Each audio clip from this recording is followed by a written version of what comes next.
Greetings and welcome back everybody. So the official Android 10 update is now available for the Samsung Galaxy Note 10 and the 10 Plus. And you guys can see we have a notification here, software update.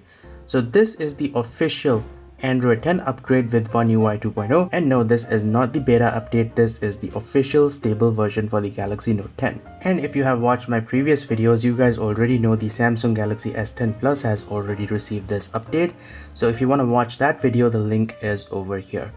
So today we will be updating the Galaxy Note 10 to Android 10, and after updating I will show you the new features that are available with this update.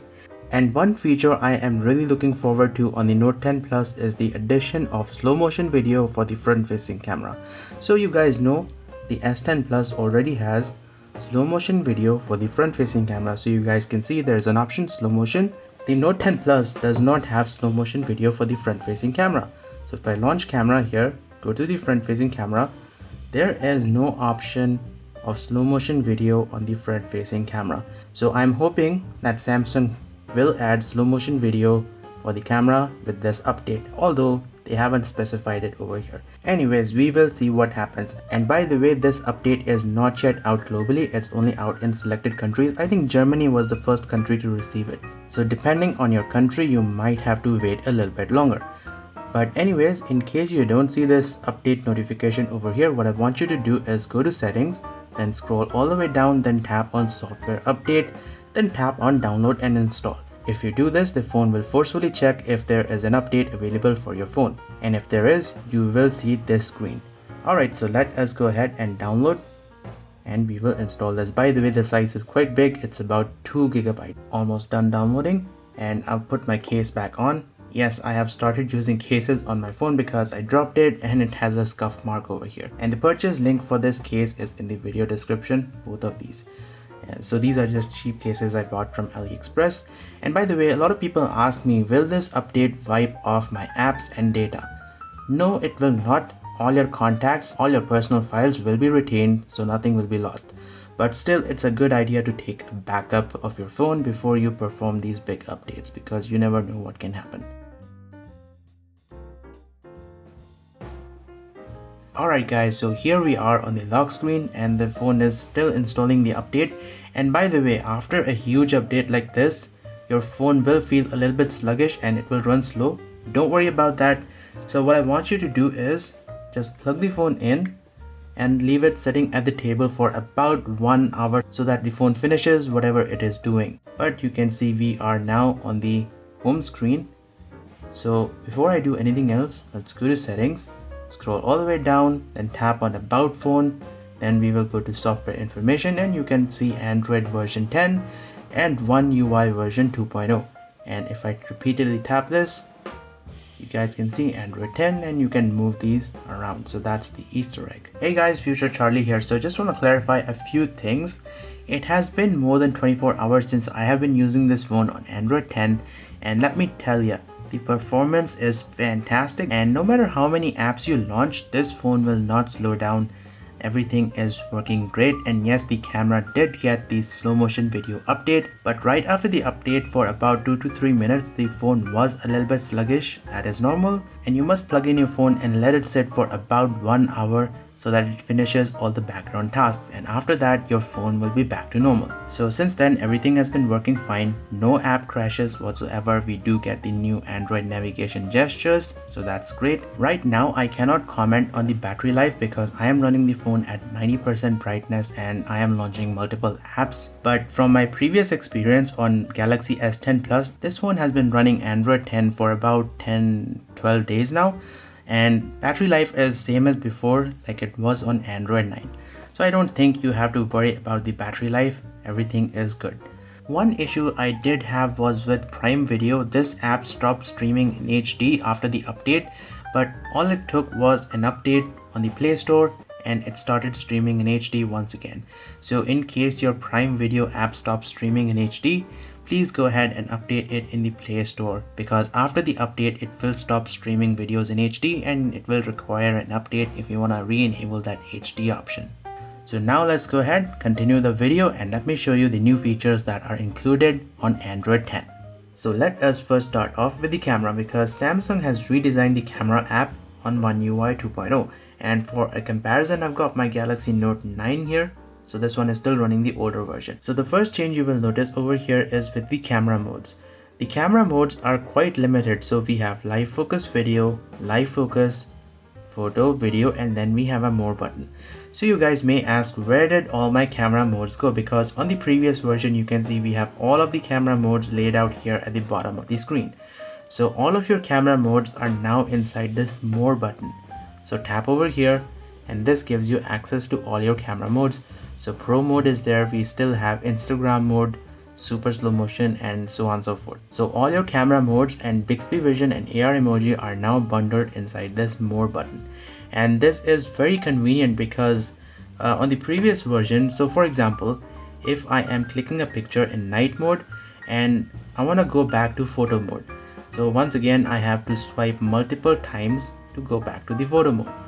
Now on this newer version, if I am clicking a picture in night mode or any mode, and if I want to go back to the photo mode, it's just one step away.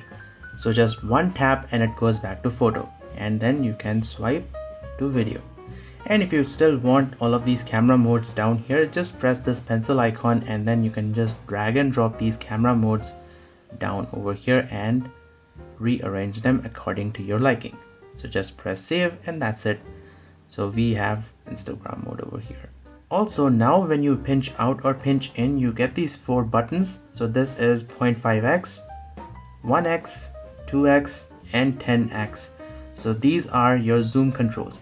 Previously we didn't have this, so you kind of had to fine tune and adjust yourself. Now you kind of have these icons over here, so you can just tap them to adjust how much zoom you want in your photos.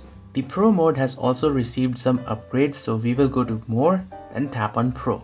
Now first off, you can see these icons are a little bit bigger. So previously we had these tiny icons and they were a little bit difficult to work with.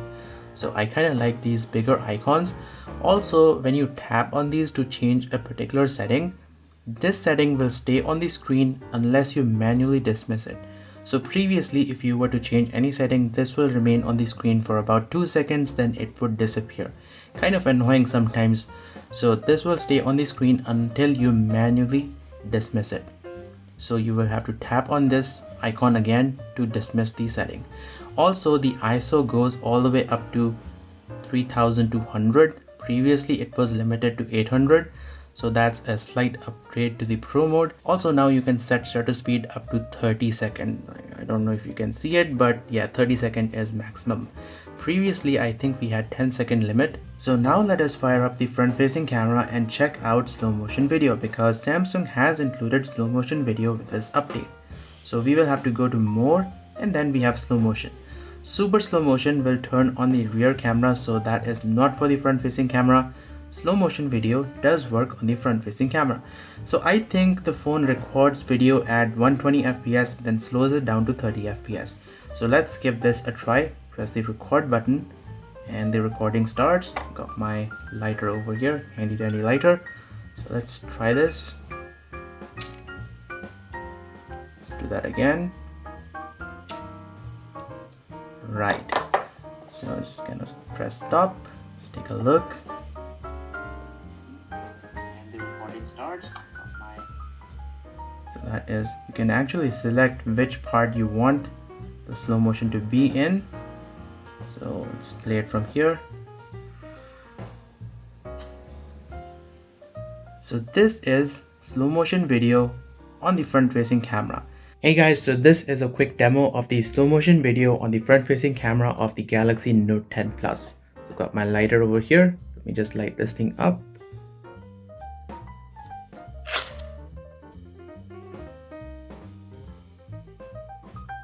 Once more. So kudos to Samsung for adding slow motion video to the front facing camera on the Galaxy Note 10 Plus. And rest of the stuff is the same, so let's go back. So you do have your beauty effects, you still have downloadable filters. You can download more of these if you want from the Galaxy Store. Still have the download button over there.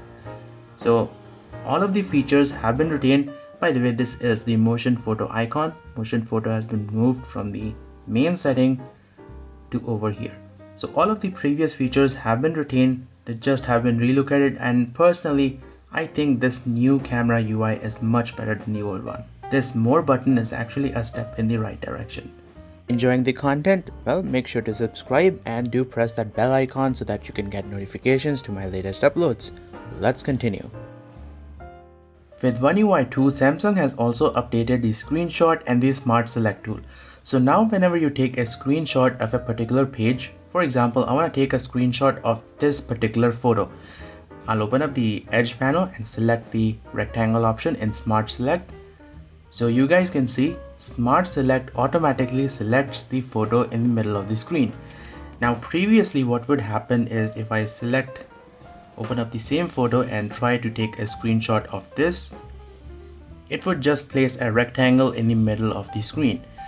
But with this update, the phone kind of knows what photo you want to take a screenshot of. So now rather than just placing a rectangle in the middle of the screen, it kind of automatically selects the full photo, and then you can press done and then save the screenshot. And I can also demonstrate this in the web browser. So let's open up the web browser, go to a website, and let's open this up. So again, I want to take a screenshot of this particular photo. So I'll just open up smart select, and you guys can see it automatically selects this particular area. So again, press done, then save, and that particular photo will be saved in the gallery. Now the screenshot tool also does the same thing. So take a screenshot and you have to press this crop button, and the phone kind of highlights this particular area. So you can see a blue rectangle over there. If I tap on this, the phone will select this particular area because there's an image over there, and then you can press save, and that particular image will be saved in the gallery. And once again, let's go back to Instagram and let me demonstrate this once again. So again, I'll take a screenshot, and now when I press that crop button, the phone kind of knows there's a photo over there. So it places that blue rectangle, and I can tap that to just select that particular photo. So that's something that is new with the screenshot tool and the smart select tool, and then you can press save to save that particular image. And here are the screenshots that we took. These are saved inside the gallery.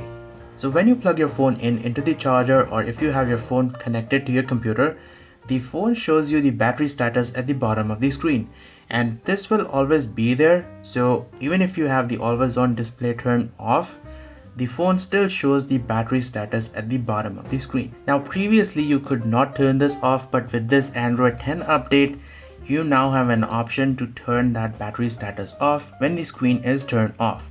So all you have to do is drop down the notifications panel, go to the settings, tap on display, and then scroll all the way down and turn this option off which says show charging information.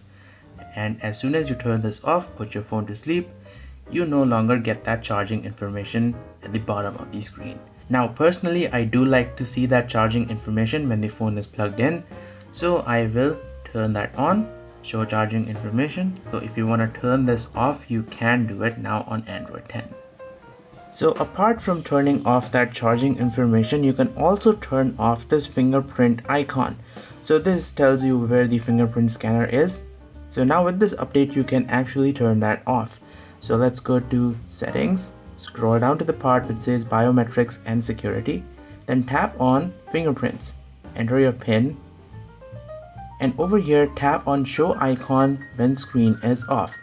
So you get three options: on always on display, tap to show, and never.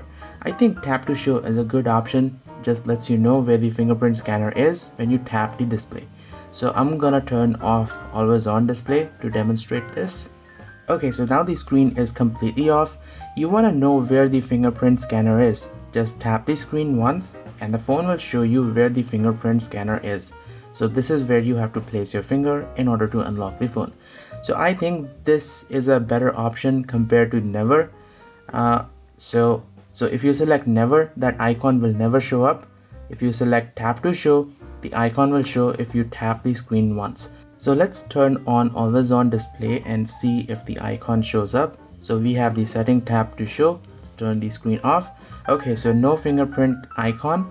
Tap the screen once and the phone will show you where you have to place your thumb to unlock the phone. With this update, Samsung has also added new edge lighting effects. So let me show you.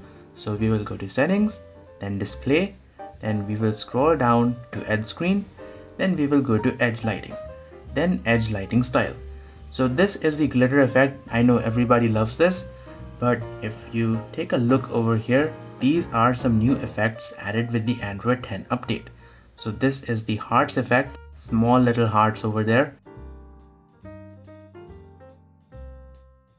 Now this is my favorite effect, fireworks. Kind of looks nice. See those fireworks over there? And if I go to color, you can also pick a different color. But yellow is kind of nice. It's a nice and bright color.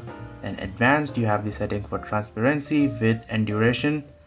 So let's check more. So this is the eclipse effect. Echo. So lights up the edges of the screen. Bubble. Multicolor. So I think we had multicolor before. Anyway, this is the spotlight effect. So I think my new favorite is this fireworks effect. Kind of looks nice. This update also brings a couple of new animations to the Galaxy Note 10. So first off, let me make sure always on display is turned on. Put my phone to sleep. Wait for the clock to come up. Okay, so now watch what happens when I wake the phone up. So the clock kind of slides up. When I put my phone back to sleep, it will slide back down again. So this did not used to happen before. So if I wake my phone up over here, see, no animation. But on One UI 2.0, we have this little clock animation when you have the always on display turned on. Kind of makes the phone feel a little bit more elegant.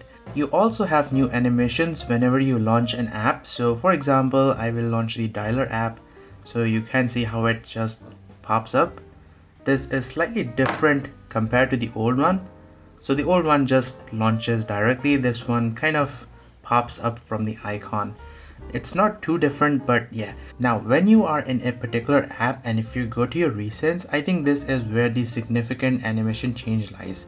So I'm using gestures, by the way, so no navigation icons. So swipe up and this is your recents. Now on the previous versions, this was a little bit more robotic. So recents, so you see how that animation differs.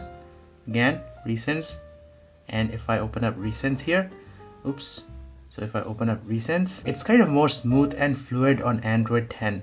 Also, when you do this, you kind of get this bouncing effect. On this one, we don't have that bouncing effect. So yeah, the animations are slightly better on Android 10. Also, if you want to go back to a previous app, you can just do this and that takes you back. So that's another change on Android 10.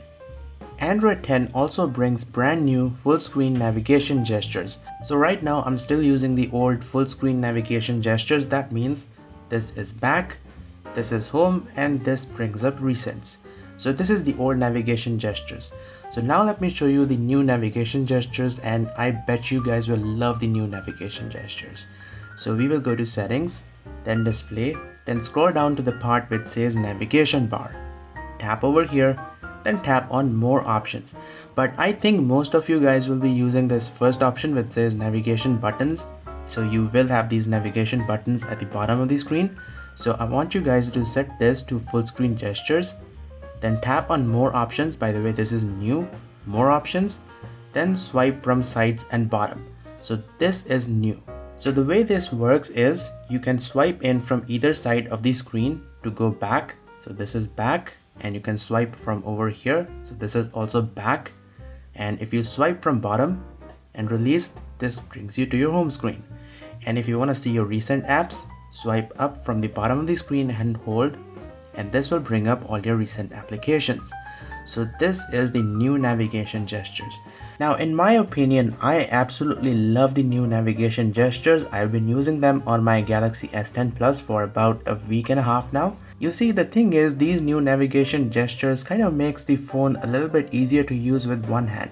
The back button is at the side of the screen, so to go back you just swipe in from the side, And this kind of makes the phone a little bit more usable when you are using it with one hand. So you don't have to bring your thumb down to go back. You can just swipe in from either side of the screen.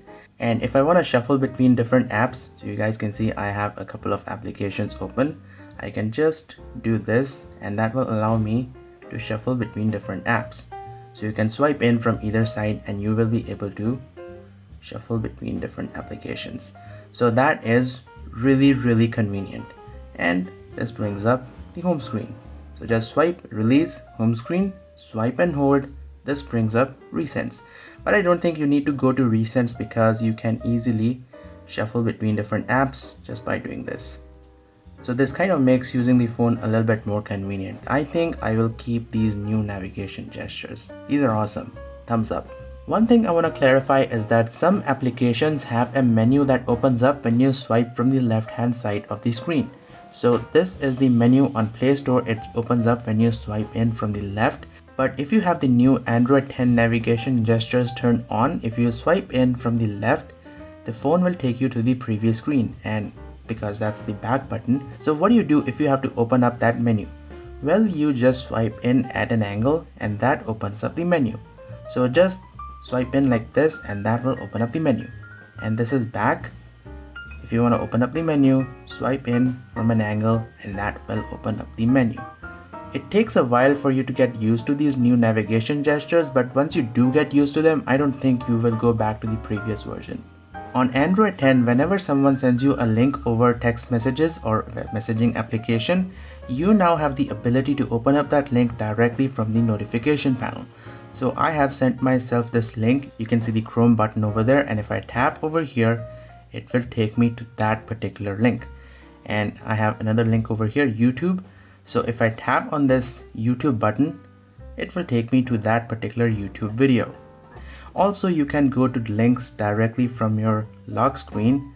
So again, you have the Chrome button over there. So you can just tap and directly open up the web browser or a particular app. On the previous version, you could not do this. So this was not available on the previous version of Android. So you actually have to open up the message, then click on the link. On Android 10, this is just a single click away. On Android 10, night mode has been replaced by dark mode, and dark mode performs the exact same functionality like night mode. It changes the theme of the phone from white to black. So if we go to settings, display, here we have something called dark mode.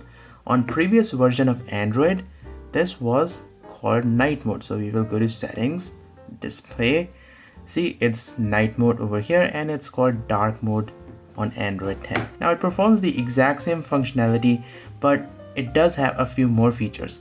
First off, we have apply to wallpaper. Dark mode on Android 10 also applies to the wallpaper, so the wallpaper kind of becomes a little bit dark. It's very difficult to see on camera, but yes, it does work. The wallpaper brightness does change. It's very mild, but yes, it does work. Next up, we have adaptive color filter. This is your automatic blue light filter. It will turn on automatically after the sun sets and turn off when the sun rises. Now, dark mode is just not limited to the system UI. The widgets also now support dark mode. So if I long press this, go to widget setting, you have a new feature called match with dark mode. If I turn this on, the widget will change its color according to dark mode. So right now dark mode is turned on. You can see the widget is kind of dark. Now if I turn off dark mode, the widget will also go back to normal. So see that dark highlight has been removed. So if I turn on, that dark highlight will also come back. This new dark mode also works on your lock screen. So you can see this notification panel is a little bit dark. So if I turn off dark mode, it will become white like this. So that is kind of awesome. So dark mode is more integrated into the Android system. Now speaking of dark mode being more integrated with Android 10, you can now force dark mode onto third-party applications. For example, you can actually turn on dark mode in the Amazon shopping application and even Snapchat and other third-party apps like this Xiaomi home application. But this feature is disabled by default, so we will need to go to developer options to enable dark mode compatibility with third-party applications. So drop down the notifications panel, go to setting, then scroll all the way down, then tap on About Phone, then tap on Software Information, then repeatedly tap on Build Number until you see this screen. If you have a PIN code unlocked, you will need to enter your PIN, tap on Next, and you should see this message, Developer Mode has been enabled. Now we will go back again. Then if you scroll down, you will see a secret menu which says Developer Options. Now inside Developer Options, you need to scroll down until you see this menu, Hardware Accelerated Rendering, and over here turn on Force Dark Mode. Force app to use dark mode even if they are not fully supported. Once you turn this on, dark mode will run with third-party applications. Now do not turn off Developer Options because the option will get turned off. Okay, so now if I launch Amazon Shopping, you can see we have dark mode in Amazon Shopping. How awesome is that? And it also works in Xiaomi Home. Now it's not perfect because this app does not support dark mode natively, so some parts are dark, some parts are not. So if I turn off dark mode, it should look something like that. But yeah, it's not fully supported yet in many applications, but you can like force applications to run with dark mode. So that is dark mode with third-party applications. I'm gonna keep that feature turned on. Do you guys know on Android 10 we can now change the shape of the icons? So there is a hidden setting in the developer options that will allow you to change the shape of these icons. So let me show you how you can change it. So we will need to go back to settings, scroll all the way down, tap on developer options, and scroll all the way down over here to the part which says theming. Now accent color does not work, neither does this headline body font. So I've already tried it, didn't work, but icon shape does work. So this is set to default. So my personal favorite is this teardrop. So let's go back home. We will toggle dark mode off and turn it back on, and that will change the shape of these icons. Now it does not change the shape of the Samsung apps icons, but for third-party apps it does work. So you guys can see Play Store, Chrome, WhatsApp, Amazon Shopping, Bitmoji, these are slightly different. This is how the icons look if you select the square style. They look bad, and especially they don't match with the Samsung apps. So this is the square style of icons. This is the rounded rectangle. I think after teardrop, I do like this rounded rectangle style of icons. They kind of look nice. But once again, unfortunately, the Samsung apps do not change their shape of the icons. And finally, let me show you the squircle style. Squircle style is very similar to the default style, so don't think that will make much of a difference. So this is the squircle style. Very similar to the default style of icons. Not much difference. Have you accidentally deleted someone's contact on your phone, then later on found out that you have deleted the wrong contact? Well, on Android 10, when you delete a contact, it goes into a recycle bin. So let me just open up the Contacts app, and now if I delete some contacts, instead of getting deleted permanently, they will be moved to the recycle bin. So move to recycle bin, and if I tap on these three dots, we have a new recycle bin menu over here. So all your deleted contacts will first go to the recycle bin. They will stay here for 15 days and then they will get deleted permanently. So this is great because sometimes you might end up deleting a contact accidentally. So instead of getting deleted permanently in one go, it goes into the recycle bin, from where you can choose to empty or choose to restore the accidentally deleted contacts. In my case, I'm going to restore all three, and they have been restored back into my contacts. Another new feature I have noticed in the Contacts application is the ability to add contacts from a QR code. So you see this little QR code icon over here. Just tap on this and this will open up a QR code reader which is built into the Contacts application. So if you want to share a contact using QR code on the old phone, just press this button and you will get this QR code on the screen. Point the camera at the QR code and that is it. The contact will now be added to the Galaxy Note 10 from the Note 9. And you can do this for business cards. Many business cards have a QR code printed on them.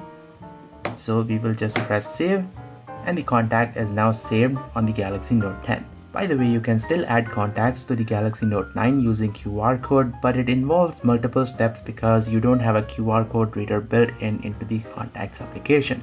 So you will have to launch the camera app, then go to settings, make sure scan QR codes is enabled, and once it is enabled, so we will see a QR code here, and then you will need to point the phone at the QR code. So just press this button and now you will be able to add the contact. So the thing is, on Android 10 there are less number of steps if you want to add a contact through a QR code. Android 10 also comes with better privacy management tools.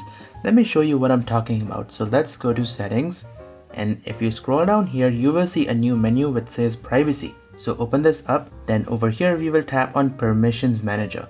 So this shows you the list of applications that have access to your phone's camera, contacts, location, and so on and so forth.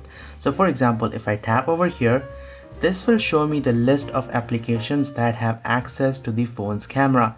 So all of these apps have access to the phone's camera, and these apps do not have access to the phone's camera.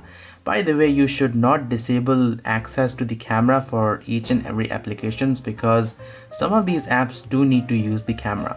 So for example, Instagram does use the camera, so does Live Messages. D-Link My Home needs access to the camera to read QR codes. So if you disable access to the camera, some of these apps will stop working. But this kind of gives you a nice overview of which apps can use the phone's camera. And if you tap on a particular app, you can just deny the camera access if you want. So now AliExpress does not have access to the phone's camera. So we will go back. Now, one feature that I absolutely love about this Permissions Manager is the ability to control location access for each and every application. So over here you have three options: allowed all the time, allowed only while in use, and denied. So these apps can use location even when the apps are not actively running. These apps will use location when they are in use. So when these apps are not actively running, they cannot use the phone's location service, and these apps do not have access to the phone's location service even when they are running. So if I tap over here, we have three options. So allowed all the time, allow only while using the app, and deny. So for these applications, I will just select allow only while using the app. So this will save your battery, and this will also control the location service for these applications.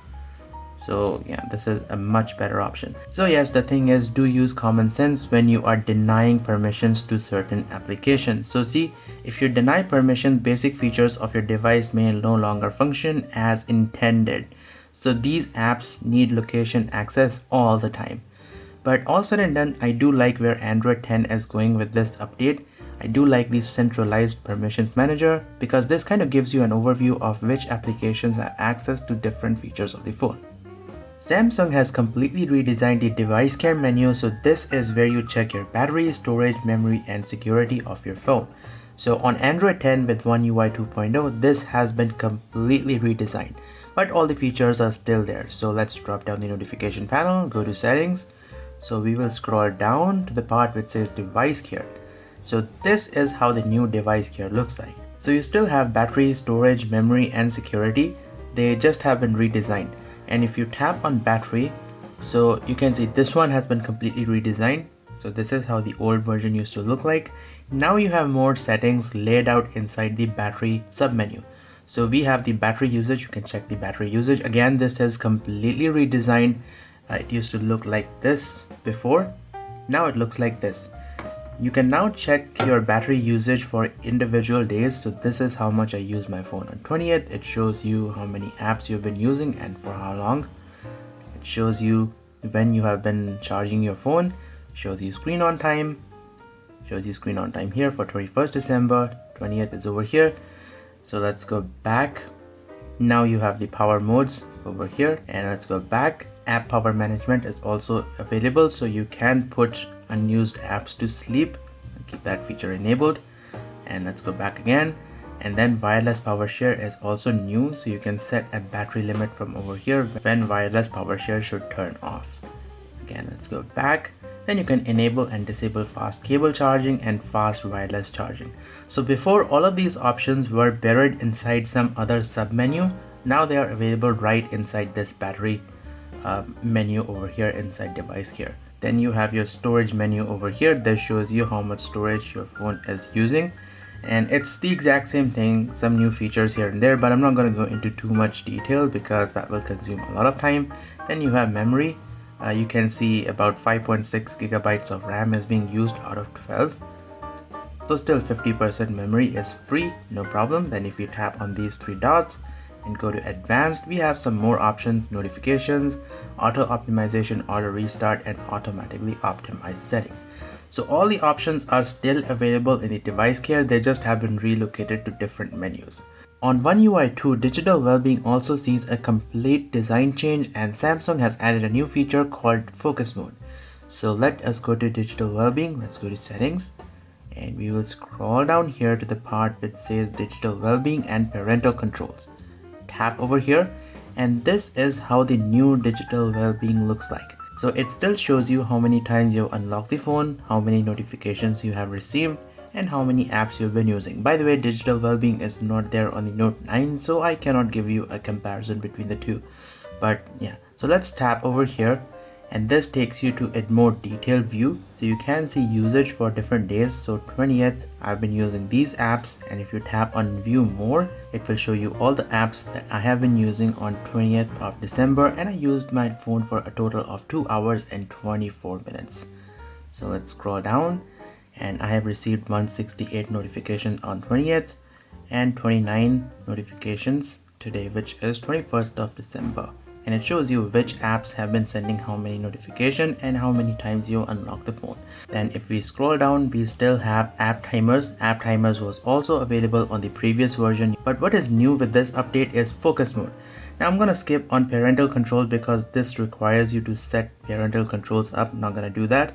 And wind down was also there on the previous version, but what is new is focus mode. And you can also find the focus mode toggle button in the drop down notification panel over here.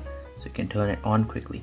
So what focus mode does is that it disables all the application on your phone except for the ones you have selected. So for example, I have created my own focus mode called studying over here. By default, you have work time and me time. I've created my own. So if I tap over here, these are the list of applications that I have selected will run when the studying focus mode is turned on. And you can edit over here and add more apps to this focus mode. Press and done. So I have all the basic apps that I need when I'm studying. I don't have Instagram, I don't have Amazon shopping, so I don't want to waste my time browsing for stuff on Amazon, and I don't want to waste my time on Instagram when I'm studying.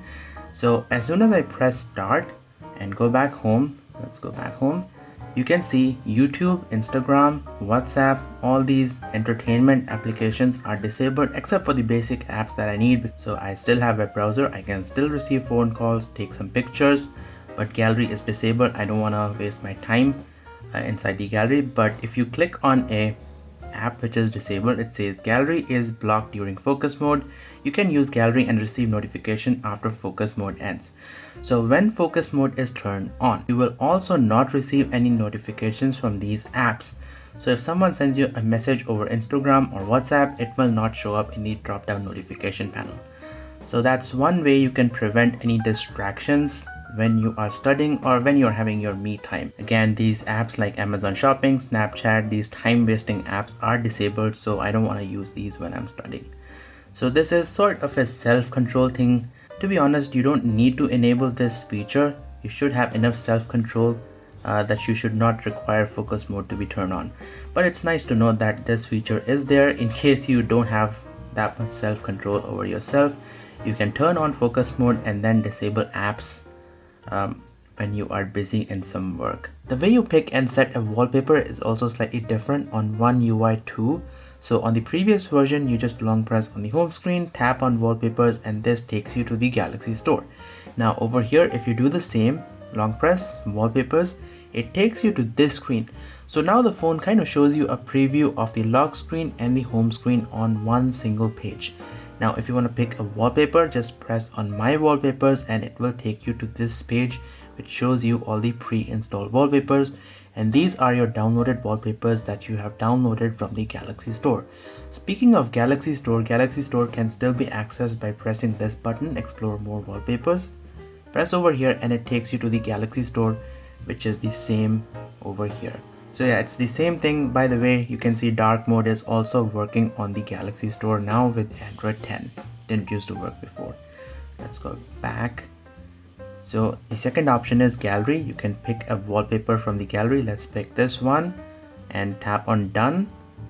And we will set it for both home screen and lock screen. So you get this screen, and over here you can just crop your image. By the way, sync my edit kind of syncs the photo on both of the lock screen and the home screen. Kind of like sync my edit because that way I can perfectly edit the wallpaper on both of the home screen and lock screen. Then set on home screen and lock screen, and we have changed our wallpaper. So let's go back, wallpapers, and the third option is wallpaper services. This gives you access to the dynamic lock screen. I think you guys already know what dynamic lock screen is. We had this feature before on Android 9. So these are some predefined, pre-installed wallpapers. By the way, Samsung will update these wallpapers every 2 weeks and they appear on your lock screen. So auto update is turned on, dynamic lock screen, and that's it. The dynamic lock screen is now active.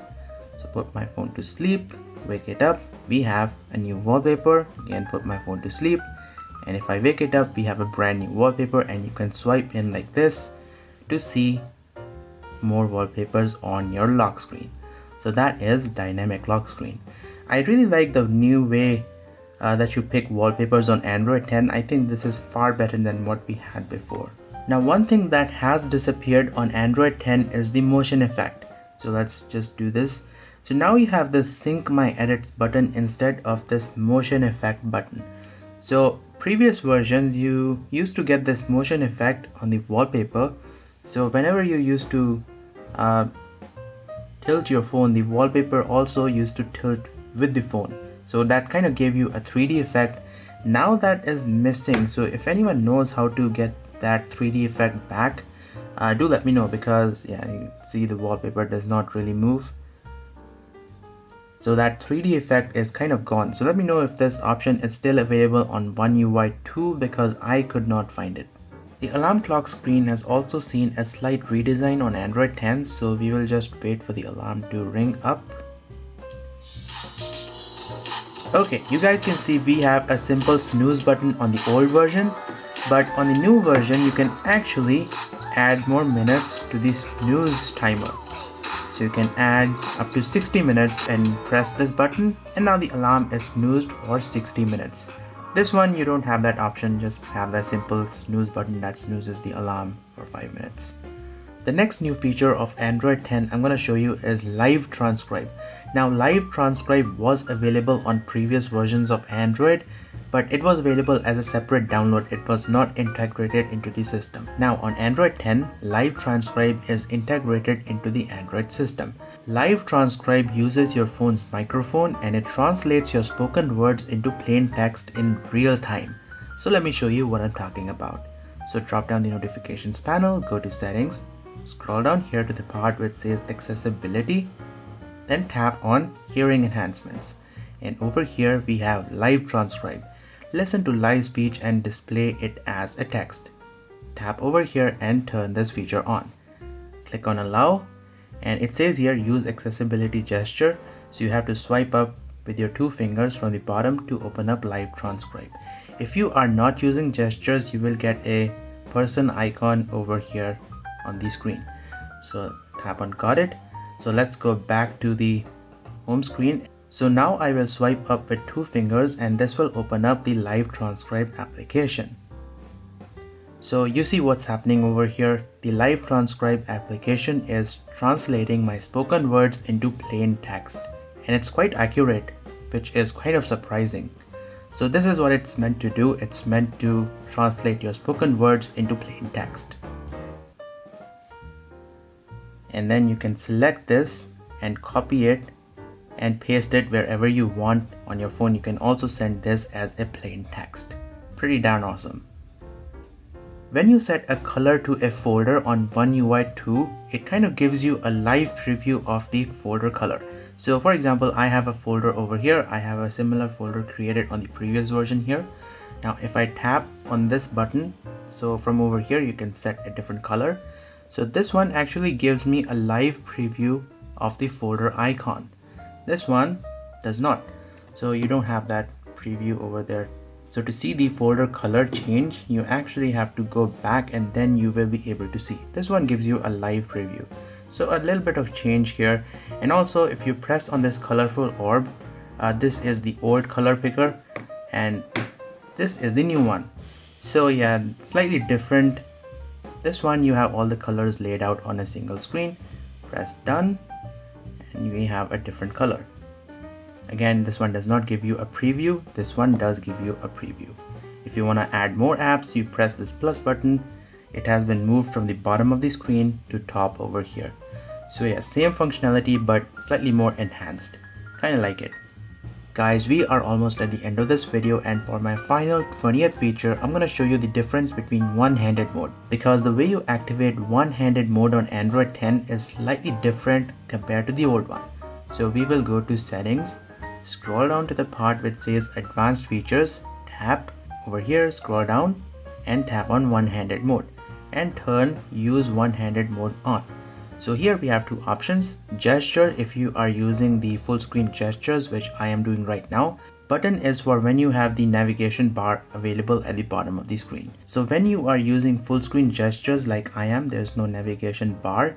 All you have to do is swipe down in the center bottom edge of the screen like this. So that will activate one-handed mode. You can place this wherever you want. You can also resize this. And on the previous version, you actually have to swipe up diagonally from either bottom corner. Oops, see, doesn't even work properly. So yeah, that's how it used to work on the previous version. I think the newer one is better. Just one swipe like this activates one-handed mode. Also, do note that one more feature that got enabled is Wi-Fi calling. Now Wi-Fi calling does depend on your network operator. I don't think mine supports it, so this does not work. The option is there, but you cannot make or receive calls over Wi-Fi because the carrier does not support it. But it's nice to see Wi-Fi calling is there. So maybe in the future, if the carrier starts supporting Wi-Fi calling, this will work on the Galaxy Note 10 Plus. Also, one more thing I have noticed is that there is this blank space beneath the keyboard. I would like the keyboard to be at the bottom of the screen so that there is more screen area on the phone to work with. So go to settings, then we will go to display, then scroll down here to the part which says navigation bar and turn this setting off which says show button to hide keyboard. So once you turn this off and pop open the keyboard, you can see there is no blank space at the bottom. If you want to hide the keyboard, just go back once and that hides the keyboard. So guys, that pretty much wraps it up for this video. I hope you have enjoyed. And if you have any questions, do leave them in the comment section down below and I'll try and reply to them as soon as I can. And the next phone in line for an update is the Galaxy Note 9. So when this phone receives Android 10 update with One UI 2, I will make a video. And as always, if you have enjoyed, don't forget to hit that like button and do follow me on my social media accounts. All the links are in the video description. So thank you for watching. I will see you guys next time.